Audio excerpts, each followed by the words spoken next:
So in this video, number 8, we're going to discuss the importance or the relevance of the motives of the state when they are punishing us for doing what we believe is right. This has been very common to bring up in this whole discussion about when Romans 13 kicks in, when Christians should disobey certain laws, and a lot of people say that it comes down to the motives of the state. If they were trying to persecute Christians, that's when we respond.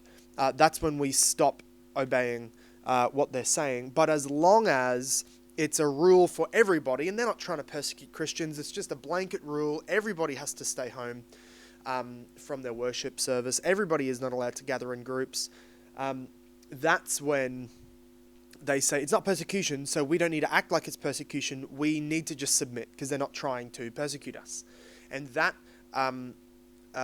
opens up what I think needs to be a clear distinction in our minds, that not all persecution is gospel persecution.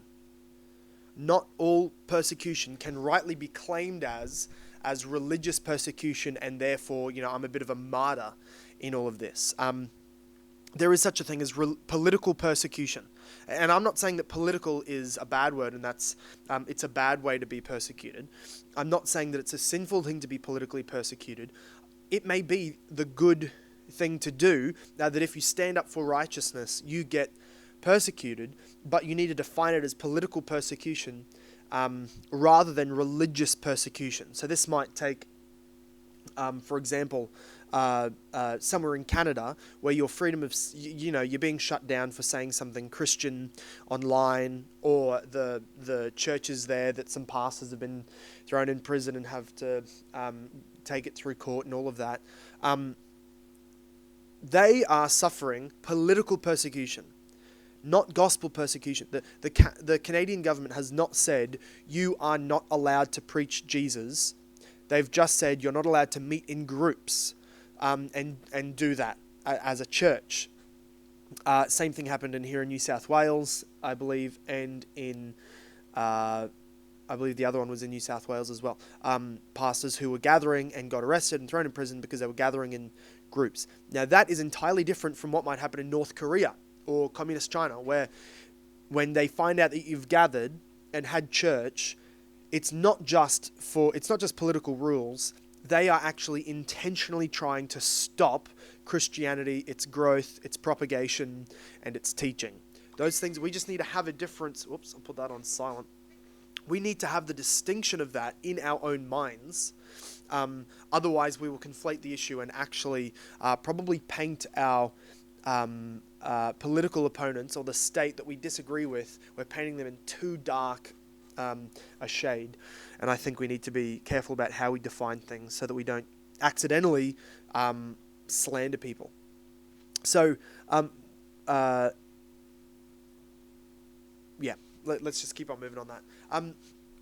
When they persecute, so let's put ourselves back into the situation.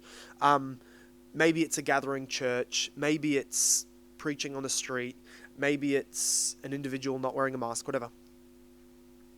When the government punishes something that the individual, the Christian or whatever civilian, let's use the Christian in this moment because that's our situation.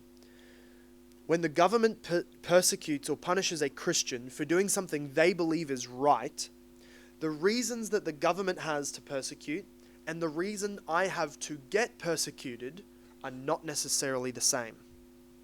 When they arrest me because I'm not silencing the congregation during singing, they're singing, we're not all allowed to sing in a building this size at this time during these lockdowns or whatever.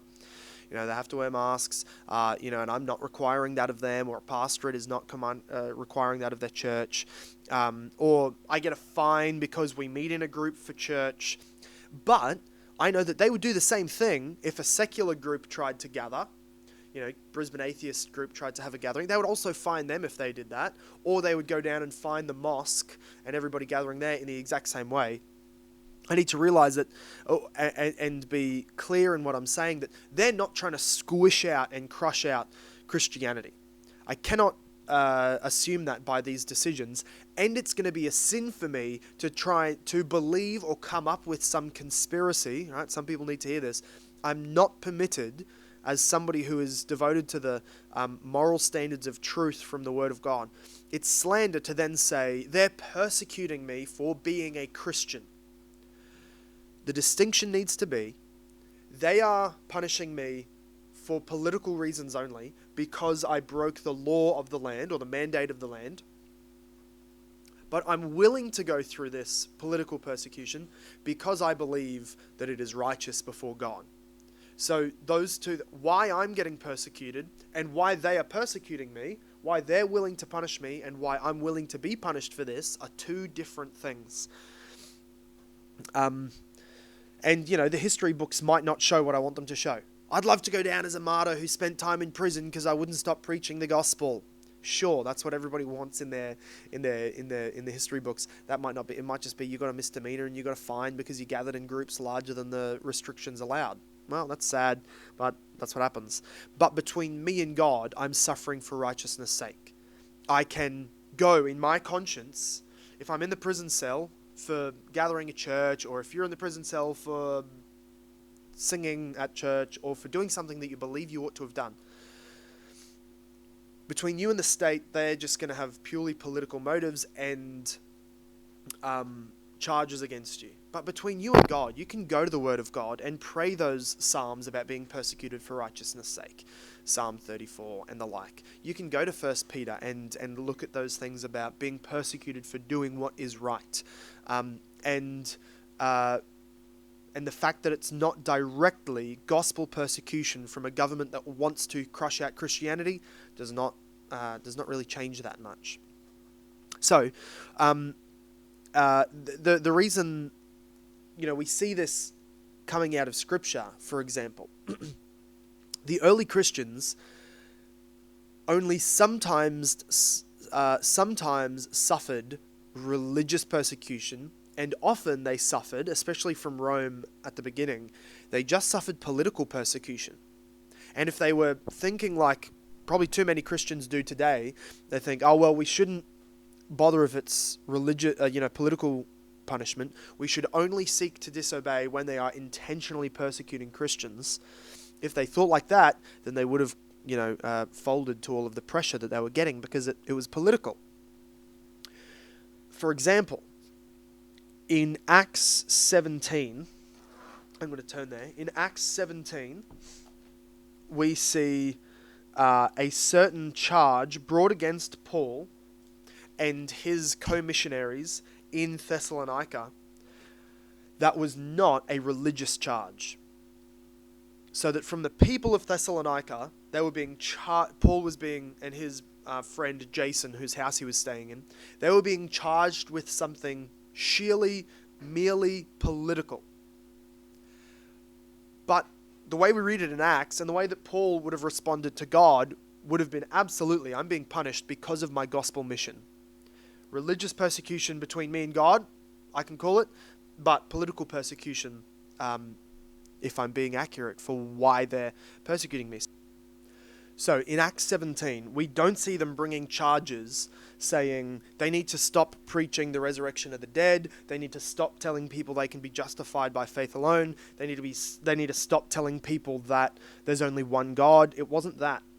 It was political charges. So it says in verse 6, 7, and 8, we see that they came to arrest Paul in Jason's house. They couldn't find Paul, so they dragged Jason and some of the brothers before the city authorities, shouting, "These men have turned the world upside down and have come here also." So this is already a charge about civil unrest. These men are causing unrest and changing society and affecting it too much.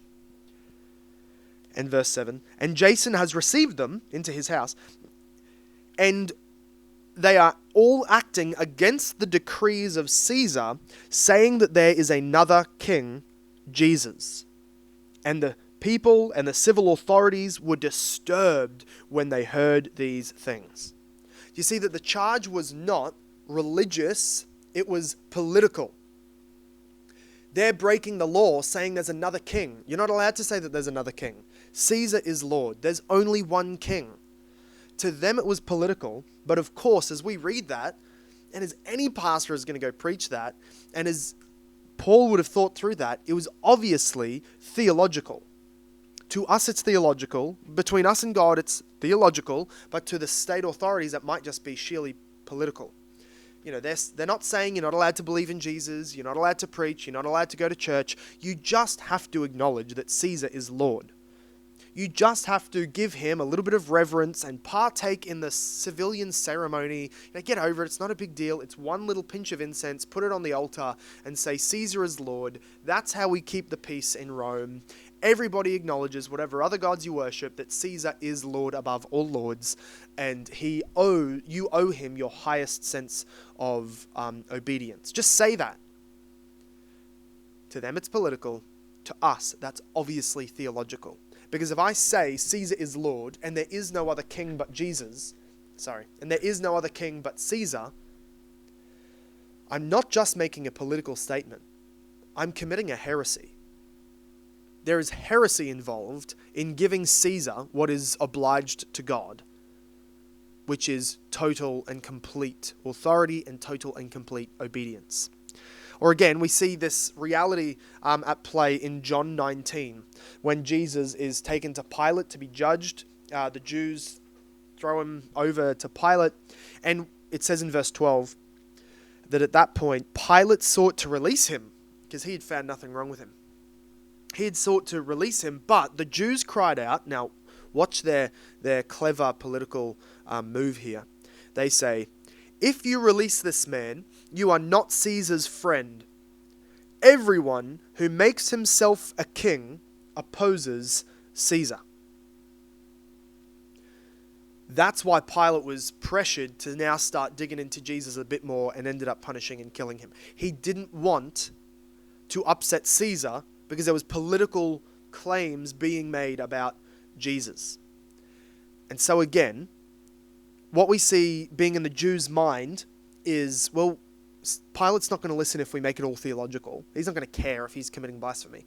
We need to make it political in his mind. The Romans cared about politics. That's what they were known for. They were amazing at politics and keeping the peace. The Pax Romana was the peace of Rome in those centuries where there was no great breakout of war. That was an amazing accomplishment. And they did that through politics and obviously forcing people by the sword if they didn't comply, but they were good at keeping the peace.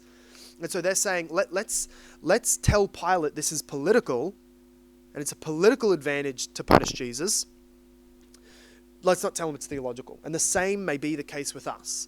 That all we have is a state authority who is just trying to do the politically right thing, just trying to do the politically peaceful, advantageous thing, but they are punishing us for doing something that we believe to be a God-given responsibility and duty, and therefore we will pray to God considering our religious obedience, which is equaling suffering, but truly before the state, it's political persecution. Just a distinction that needs to be made, because I don't see it being made a whole lot, and everyone